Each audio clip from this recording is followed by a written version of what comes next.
Do I have everybody's attention now?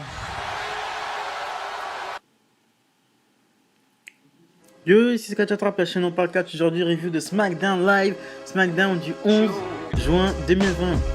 On attaque directement avec René Young qui est là sur le ring pour la signature de contrat entre Sheamus et Jeff Hardy pour leur match pour Backlash. Et Sheamus arrive en premier, on voit qu'il arrive avec une armée de médecins et de la sécurité. Jeff arrive et Jeff accuse Sheamus d'avoir provoqué l'incident d'Elias. Il accuse de Sheamus, il dit que Sheamus est un vrai bâtard. Et il dit oui, je m'appelle Jeff Hardy, je suis alcoolique. Et il commence à expliquer un peu que voilà, il a déçu sa famille, il a déçu le WWE Universe. Et voilà, donc Sheamus impose à Jeff Hardy de faire un test urinaire. Il y a une sorte de petite, ils ont mis une sorte de petite de plaque pour cacher le fait pour que Jeff Hardy puisse pisser tranquillement.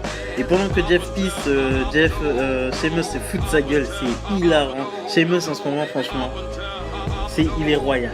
Cette rivalité est royale.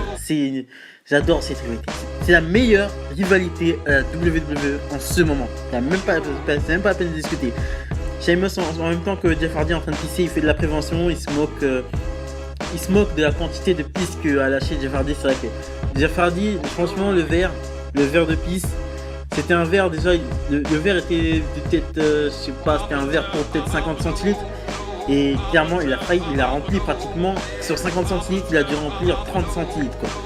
30 centilitres de pisse quoi, c'est pas du tout réaliste, le verre est à moitié rempli, et donc Sheamus lui dit ouais c'est la happy hour ou quoi pour que tu pisses comme ça, t'es comme ça souder sa gueule. Et au moment où le médecin allait mettre la languette pour faire le test d'alcoolémie, et ben Jeff prend le verre et le balance dans la gueule de Sheamus, et Sheamus pète complètement un câble, il a de la pisse plein la gueule, il a deux doigts de vomir, et un peu plus tard, bon, le segment d'après, t'as Sheamus qui est en train de se nettoyer la gueule et de se brosser les dents, et t'as le médecin qui arrive et qui révèle que le test de Jeff Hardy est négatif. Donc Sheamus pète un câble dans la salle de bain. Donc Jeff Hardy ira bien affronter Sheamus à Backlash. Et cette rivalité me régale. Ce SmackDown était de très bonne qualité. Ce SmackDown, je vais le dire sans risque, était le meilleur show de la semaine, sans discussion. Franchement, ça m'étonne et je suis très content de voir un SmackDown comme ça parce que c'était vraiment. C'est ça qu'on demande d'un SmackDown. Donc, le New Day font leur entrée, ils mettent leurs genoux, ils mettent un genou à terre, soutien au Black Lives Matter, le mouvement Black Lives Matter. C'est bien que la WWE parce qu'à WWE c'est un peu un cercle fermé où ils font mine de ne pas voir ce qui se passe dehors. Voilà, ils font comme si c'était leur monde et ils ne voyaient pas ce qui se passe dehors. Donc ce soutien à ce mouvement prouve que la WWE a des yeux à l'extérieur. Donc le New Day qui a fait ce mouvement affronte ce soir Nakamura et Cesaro, voilà, dans un match par équipe, un match tag normal. Victoire de Nakamura et Cesaro. En fait, Kofi fait un springboard sur Nakamura qui se retourne et fait un roll-up à Kofi Kingston. Donc on aura peut-être un match en pré-show de Backlash, parce qu'à Backlash il n'y a pas tant de matchs que ça. On aura peut-être un petit Nakamura Cesaro contre les New Day. On enchaîne ensuite avec Otis et Tucker. En fait, un petit segment où Otis a les yeux bandés, Tucker lui fait sortir de la viande, un peu comme d'habitude avec les deux. En fait, ce segment nous sert à annoncer le match qui sera le main event de ce soir. Braun Strowman, Otis et Tucker, Heavy Machinery contre Miz et Morrison, accompagné de Dolph Ziggler. Et pendant ce temps-là, la caméra déroule d'un côté et on retrouve encore Jeff Hardy et Sheamus, ces deux-là qui ne se lâchent pas, cette rivalité qui est vraiment... ils se détestent foncièrement et ça se voit, et ils sont en train carrément de se battre en backstage et les officiels viennent séparer. Mais cette rivalité, qu'est-ce que c'est bien foutu, cette rivalité a été build, ça fait au moins 3 mois qu'on attend le face à face entre Sheamus et Jeff Hardy. On a pris le temps de la monter, et c'est pour ça que c'est aussi intense entre les deux et qu'on sent vraiment l'agressivité, on sent vraiment que Jeff Hardy joue très bien son rôle d'alcoolique qui essaye de remonter un peu la pente, et Sheamus joue très bien son rôle de mec qui se fout de la gueule de Jeff Hardy et qui veut qu'une chose, de détruire sa vie. Il joue bien le psychopathe en fait, Ensuite on enchaîne avec le match pour le titre intercontinental, le final de ce tournoi, AJ Styles contre Daniel Bryan. Oh là, quel match, putain. Oh là là. De toute façon, Styles et Bryan, c'est difficile qu'ils nous fassent quelque chose de mauvais, mais je vais expliquer directement le final parce que le match, faut le regarder. Faut le regarder. Final, c'est Bryan qui tente un running knee, mais Bryan le prend en powerbomb et le contre et lui place un Styles Clash. Et ensuite enchaîne avec son phénoménal forearm pour la victoire. Donc AJ Styles, nouveau champion intercontinental. Je le répète, AJ Styles, nouveau champion intercontinental. Je suis grave content. Styles, il lui fallait cette ceinture. Styles ferait un très bon champion intercontinental. Parce que pour moi, le titre intercontinental, c'est le titre de worker, le titre de vraiment de catcheur pur, de catcheur. Pour moi, c'est le titre des excellents catcheurs. Voilà. C'est le titre vraiment des excellents catcheurs in ring.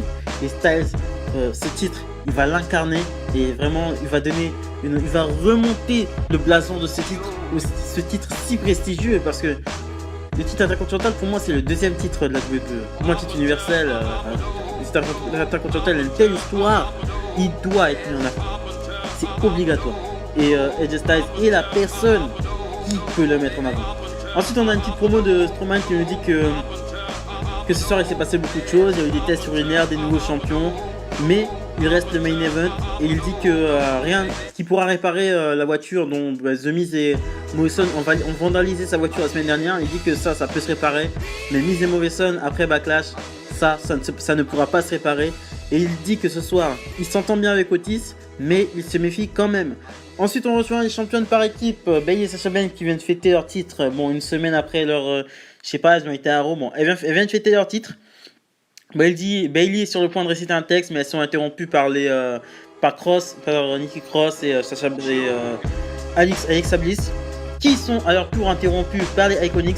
Il y a les Iconics qui sont en visio. Et en fait, elles disent à Bayley et Sasha Banks qu'elle devrait se méfier de Alexa Bliss et Nikki Cross qui sont derrière elle et prêts à les attaquer. Donc Alexa Bliss et Nikki Cross attaquent Bayley et Sasha Banks qui arrivent à fuir au dernier in extremis quoi. Et Sasha Banks et Alexa Bliss qui célèbrent leur fin de segment sur le ring. Miz et Morrison nous présentent leur nouveau clip. Bon, c'est pas très intéressant.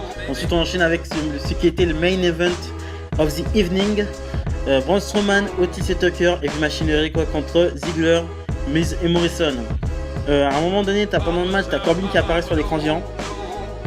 Et ensuite on le voit questionner Mandy à propos de ses affaires disparues la semaine dernière. De ces affaires qui ont disparu.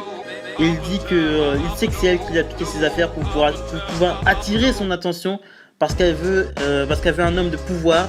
Et t'as Otis qui commence à quitter le ring et va secourir Mandy et attaque le baron. Et ensuite il revient sur le ring avec Mandy pour finir le match et il fait un caterpillar sur Dolph Ziggler pour la victoire et le SmackDown se termine comme ça. C'était un bon SmackDown. C'était un SmackDown frais. C'était pas très long. C'était pas trop court. Il y avait des bons matchs. Il y avait des bons segments. Des segments puissants. Il y avait des petits segments rigolos. C'est tout ce qu'on demande à SmackDown. C'est tout ce qu'on demande. On ne demande pas de hacker, de je sais pas quoi, des trucs de hacker. Mettez-le. Dégagez-moi le hacker. Dégagez-le. Il sert plus à rien. Il a jamais rien hacké. Tout ce qu'il a hacké, c'est quoi? C'est tout. On savait déjà. On savait déjà que Sonya Deville avait trafiqué le rendez-vous de Dolph Ziggler et de Mandy Rose, avait changé les heures pour que Dolph Ziggler soit là à la place d'Otis et que Otis se retrouve la queue entre les jambes. On avait déjà deviné. Qui nous hack des choses. On nous dit il y a un hacker, ok. Mais qui hack des choses. Il a hacké qu'un truc que tout le monde savait. Hack des informations qu'on ne sait pas. Hack un truc sur, par exemple, Braun Strowman, le champion universel. Hack des trucs sur des grosses stars. Tu hackes rien. Tu dis que tu vois tout, mais tu ne vois rien. Arrêtez avec ce hacker. Arrêtez avec ce hacker. C'est ridicule. C'est ridicule. Il apparaît une fois par mois pour dire à Will Beat Trust. Will Beat dégage. Voilà. Et ensuite, c'était mon coup de gueule de la journée. Et Matt Riddle fera ses débuts à SmackDown la semaine prochaine. Voilà. Donc, je vous remercie de m'avoir écouté. N'oubliez pas Backlash demain soir Backlash à minuit. Vous aurez la review lundi vers 18h.